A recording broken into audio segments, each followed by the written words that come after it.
dari mulai Adam sampai terakhir itu bawa satu agama namanya Islam. Nah, jadi gini, cerita-cerita yang dibawa Nabi itu adalah cerita-cerita Bani Israel yang diadaptasi menjadi versi Islam.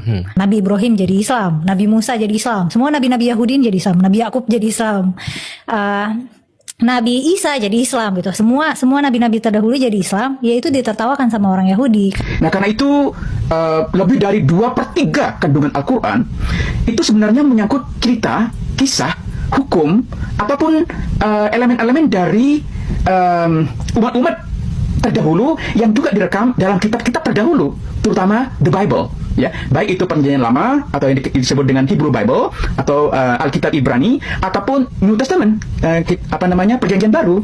Islam itu agama semua nabi, dari mulai nabi pertama sampai nabi yang paling terakhir. Tapi itu kan versi Islam abad 7. Itu jaraknya versi Islam dengan versi Yahudi kan kira-kira 2000 tahun jaraknya.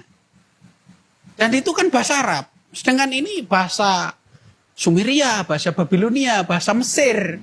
Bahasa yang jauh lebih kuno. Boleh nggak sih saya tanya, Prof, makin lebih percaya yang versi Islam atau yang versi... Dan ini sebenarnya memberikan indikasi bahwa audiens Al-Quran itu sudah familiar dengan kandungan Alkitab. Ya, maka Anda mengetahui cerita-cerita tentang Adam, tentang penciptaan, nabi-nabi, kisah-kisah misalnya dari cerita tentang banjir ketika Nabi Nuh, pengorbanan Kabil dan Habil dan seterusnya. Itu kisah-kisah yang sebenarnya sudah direkam dalam kitab suci agama terdahulu. Dan yang menarik adalah ketika menceritakan kisah-kisah itu dari Adam hingga Isa, Al-Quran itu cenderung mendeskripsikannya secara sangat-sangat singkat. Tidak ada cerita yang detail. Kisah-kisah yang tidak ada di dalam Quran itu kok bisa sejarahnya muncul di tafsir Jalalain, di tafsir Tobari, di tafsir Ibnu Katsir. Dari mana?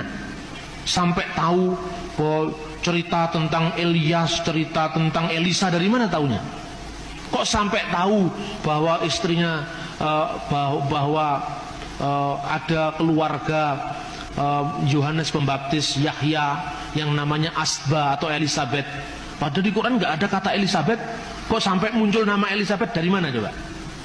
Ya dari Bible, dari mana lagi kalau bukan dari Alkitab? Tapi kalau itu sudah dikutip oleh Ibnu Katsir, orang tidak lagi membahas Ibnu Katsir dapatnya dari mana. Oleh karena itu yuk sekarang kita berpikir.